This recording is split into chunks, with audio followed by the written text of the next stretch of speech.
हरियाणा कांग्रेस की गुटबाजी के चक्रव्यूह में संजय दत्त। हरियाणा कांग्रेस प्रभारी के सामने कांटों भरा ताज। 8 जून को बुलाई अहम बैठक। अखिल भारतीय कांग्रेस कमेटी द्वारा हरियाणा के नए प्रभारी के रूप में वरिष्ठ रणनीतिकार संजय दत्त की नियुक्ति के साथ ही राज्य की सियासत में हलचल तेज हो गई है। कांग्रेस आलाकमान ने संजय दत्त को एक ऐसे राज्य की जिम्मेवारी सौंपी है जहां सत्ता में वापसी की संभावनाएं जितनी मजबूत हैं, पार्टी के भीतर की आपसी सिर फुटअव्वल उतनी ही गहरी है।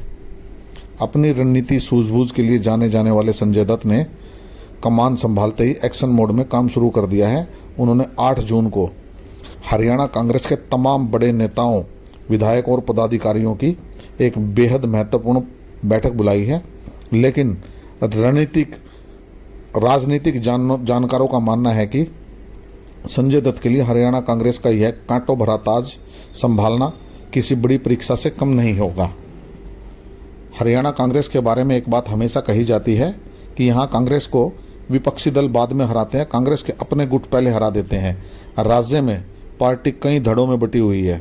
पूर्व मुख्यमंत्री भूपेंद्र सिंह हुड्डा, उनके बेटे दीपेंद्र सिंह हुड्डा जाट बेल्ट में संगठन के काम में बड़े हिस्से में मजबूत नियंत्रण रखते हैं। इसके साथ ही दूसरा विरोधी धड़ा कुमारी सैलजा, रणदीप सिंह सुरजेवाला जैसे कद्दावर नेता, राष्ट्रीय नेताओं का गुट जो हुड्डा परिवार के वर्चस्व को लगातार चुनौती देता आया है। असंतोष और महत्वाकांक्षा टिकट वितरण को लेकर संगठन के पदों में बंटवारे तक हर छोटे बड़े फैसले इन गुटों के बीच तलवारें खींच जाती है।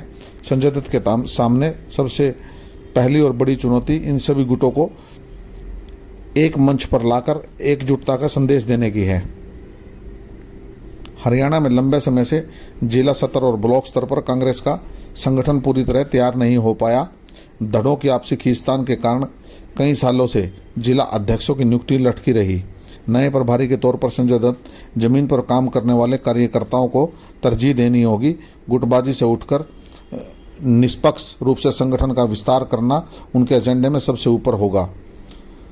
यह सवाल इसलिए अहम है क्योंकि 8 जून को होने वाली इस पहली बड़ी संगठनिक बैठक में सभी गुटों के दिग्गज नेता शामिल होंगे। इस बैठक को संजय दत्त ने फर्स्ट इंप्रेशन और कार्यशैली के लिटमस टेस्ट के रूप में देखा जा रहा है। राजनीतिक गलियारों में चर्चा है कि इस बैठक में संजय दत्त कड़ा रुख अपनाकर एक नया संदेश देंगे। आलाकमान की तरफ से उन्हें साफ संदेश है कि अनुशासनहीनता बर्दाश्त नहीं की जाएगी।